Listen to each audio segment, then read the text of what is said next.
चीन को रप्तानी हेउछि लुहापथर। ओडिशा सरुछि चीन बढ़ुछि।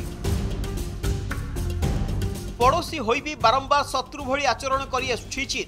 केतेबेले भारतीय सीमा भितरे जबरदस्ती पशिबाकू उद्यम करुछि तो आउ केतेबेले पाकिस्तान भली आम शत्रु राष्ट्र को सहयोग करुछि। एथिपई अनेक समय रे चीन द्रव्य को बॉयकट करबाकू दाबी होइथाय। हेले विडंबनार विषय गत 3 वर्ष रे चीन को ओडिसा रु जाइछि सर्वाधिक लुहापथर। नजर पकांतु विधानसभा रे खनि मंत्री दैथिबा तथ्य उपरे।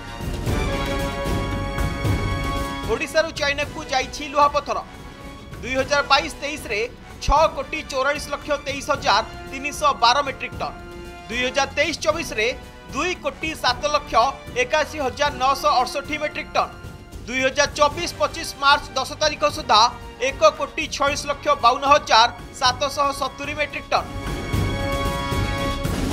लुहापथर पठाइबा बदल रे 3 वर्ष रे 2418,85 लाख टंका राजस्व आदाय होइछि।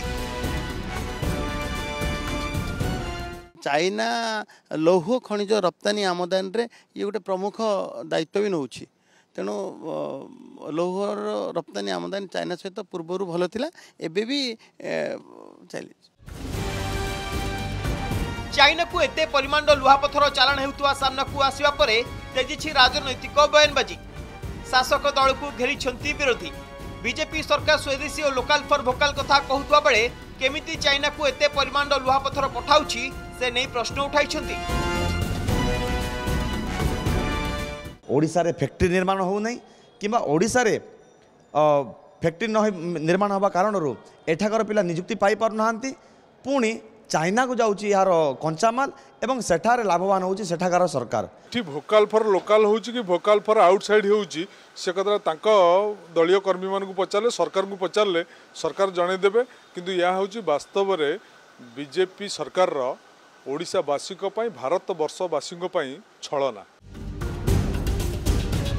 विश्वर द्वितीय सर्वाधिक लुहापथर गच्छित देश हेउछि चीन। लुहापथर गच्छित तालिका रे भारत चतुर्थ स्थान रे रहिछि। तथापि चीन को भारत रु एते लुहापथर रप्तानी करा जिबा अनेक प्रश्नवाची सृष्टि करिछि। भुवनेश्वर कैमरा पर्सन दीनबंधु संजय मानसक सह मौसुमी महांती देवाशीष सासमल और ज्योति प्रकाश दास को रिपोर्ट कनक न्यूज।